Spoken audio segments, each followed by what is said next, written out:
নমস্কার সবাইকে, সৌমিক্স ব্লগসে সবাইকে স্বাগতম।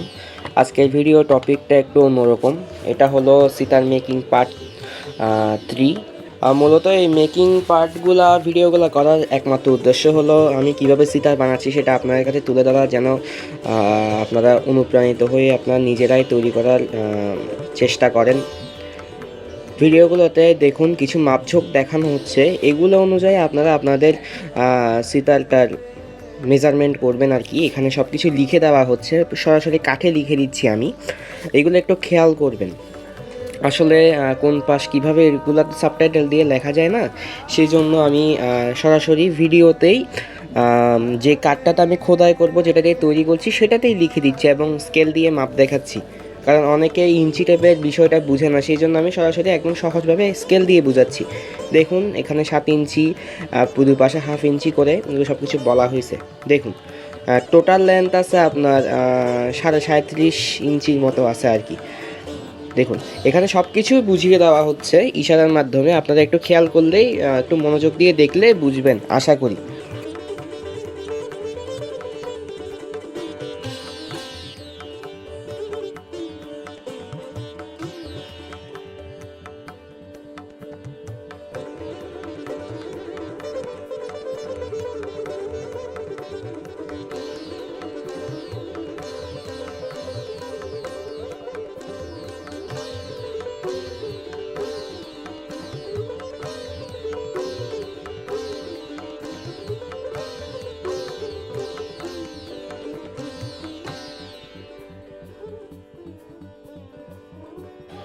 গ্রাইন্ডার করার পরে এই যে দেখুন, গ্রাইন্ডার দিয়ে যে জায়গাটা খোদাই করা হবে সেটা একটু কেটে নেওয়া হলো সহজ হওয়ার জন্য।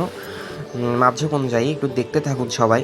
এই যে এরপর বাটালি দিয়ে আস্তে আস্তে আস্তে আস্তে এটা খোদাই করতে হবে, আস্তে আস্তে করে। এই যে খোদাই করা শুরু করলাম, আপনার একটু দেখানোর চেষ্টা করছি। এই যে গোল বাটাল যেটা আছে, অর্থাৎ অর্ধ চাঁদের মতো, ওটা দিয়ে করলে আপনার সবথেকে বেশি সুবিধা হবে। অন্য বাটালগুলো দিয়ে করলে ফেটে যাওয়ার একটা সম্ভাবনা থাকে, যেহেতু গাছের রো অনুযায়ী কাজ করতে হয় সেই জন্য। এই যে দেখুন আমি খোদাই করছি, আপনাদের দেখার সুবিধার্থে একটু ফাস্ট করে দেওয়া হয়েছে ভিডিওটা। তবে এগুলো খুবই সময় সাপেক্ষ ব্যাপার, অর্থাৎ খুবই ধৈর্য ধরে আস্তে আস্তে করতে হয়। আপনারা যারা যে কোনো ইনস্ট্রুমেন্ট বা চিন্তাভাবনা নেবেন, তারা খুবই ধীরে সুস্থে এবং সময় নিয়ে কাজটা করবেন।